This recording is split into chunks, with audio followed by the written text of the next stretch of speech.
नमस्कार, आप देख रहे हैं डेली दर्पण और मैं हूं आपके साथ ममता दुबे। चलिए रुक करते हैं खबर की तरफ।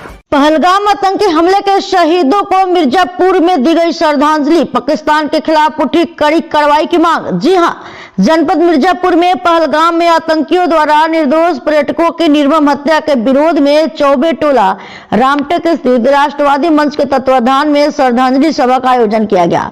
इस दौरान मृतकों की आत्मा की शांति के लिए मौन रखा गया तथा आतंकवाद के खिलाफ तीव्र रोष व्यक्त किया गया। राष्ट्रवादी मंच के राष्ट्रीय अध्यक्ष व वीएचपी के पूर्व प्रांत संगठन मंत्री मनोज श्रीवास्तव ने कहा कि आतंकवाद का न कोई धर्म होता है न जाति। उन्होंने आतंकिस्तान बन चुके पाकिस्तान को वैश्विक मानचित्र से समाप्त करने की आवश्यकता जताते हुए कहा कि आज भी पाकिस्तान अपने पाले हुए आतंकियों के माध्यम से भारत में धर्म और जाति के नाम पर हिंसा फैला रहा है।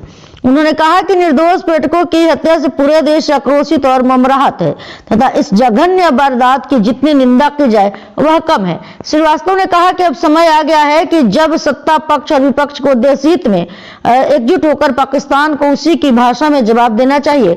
उन्होंने जोर देकर कहा कि आजादी के बाद से भारत पर आतंकवादी हमलों के पीछे पाकिस्तान की भूमिका रही है और इस नासूर का अस्थायी समाधान अब आवश्यक हो गया है। सभा में उन्होंने पहलगाम हमले के दौरान सुरक्षा बलों की अनुपस्थिति पर भी सवाल उठाया। उन्होंने कहा कि आतंकियों द्वारा पर्यटकों का धर्म पूछकर हत्या किया जाना एक सुनियोजित साजिश थी जिसका उद्देश्य देश में सांप्रदायिक तनाव फैलाना है। उन्होंने सुरक्षा व्यवस्था में चूक की गहन जांच की मांग की। वरिष्ठ नागरिक संगठन के प्रतिनिधि अरुण मिश्रा ने भी सुरक्षा व्यवस्था पर सवाल उठाते हुए गृह मंत्रालय से नैतिक जिम्मेदारी लेने और दोषियों के खिलाफ कठोरतम कार्रवाई की मांग की। उन्होंने कहा कि इस घटना में लापरवाही बरतने वालों को किसी भी कीमत पर बख्शा नहीं जाएगा। जनपद मिर्जापुर से संवाददाता राजेश सिन्हा की रिपोर्ट। विगत दिवस पहलगाम में निरीह निरपराध पर्यटक जो देश ने दुनिया की खूबसूरत घाटी में घूमने गए थे, वहां पर पाक परस्त आतंकवादियों ने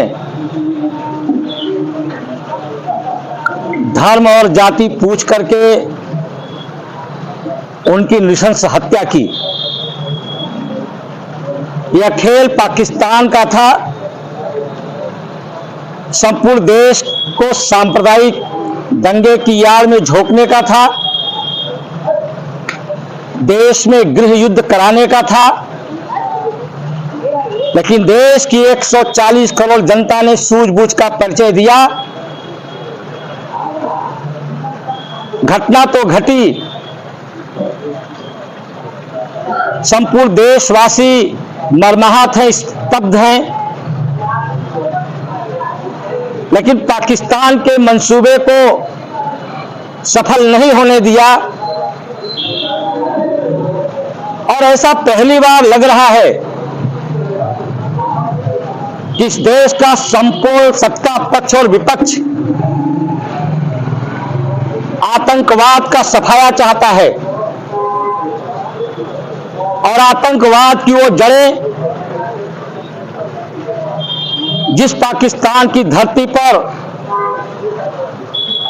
आतंकवादियों की खेती हो रही है, जिस पाकिस्तान की धरती पर जिहादी पल रहे हैं,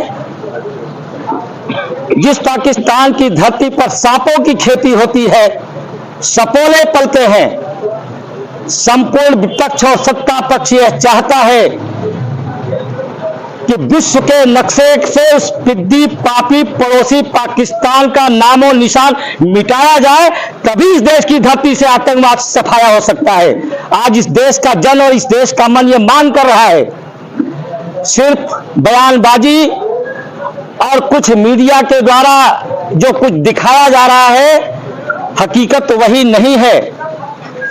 हकीकत यह है कि सुरक्षा के मामले में बहुत बड़ी चूक हुई है और पूर्ण हृदय से इस सरकार को इस चूक को स्वीकार करना चाहिए और देश के सामने नतमस्तक होकर माफी मांगनी चाहिए कि हमसे चूक हुई है। देश उनको माफ कर देगा, अन्यथा देश माफ नहीं करेगा। आज श्रद्धांजलि सभा में आज संपूर्ण देश के लोग जो देश के कोने कोने में ये मनाया जा रहा है, यही मांग कर रहे हैं। यही उन मृतकों की आत्मा की शांति के लिए हमारी संवेदना है, यही हमारी श्रद्धांजलि है। अब तक के लिए इतना ही। और ताजा अपडेट पाने के लिए जुड़े रहें हमारे देवरी दर्पण के साथ।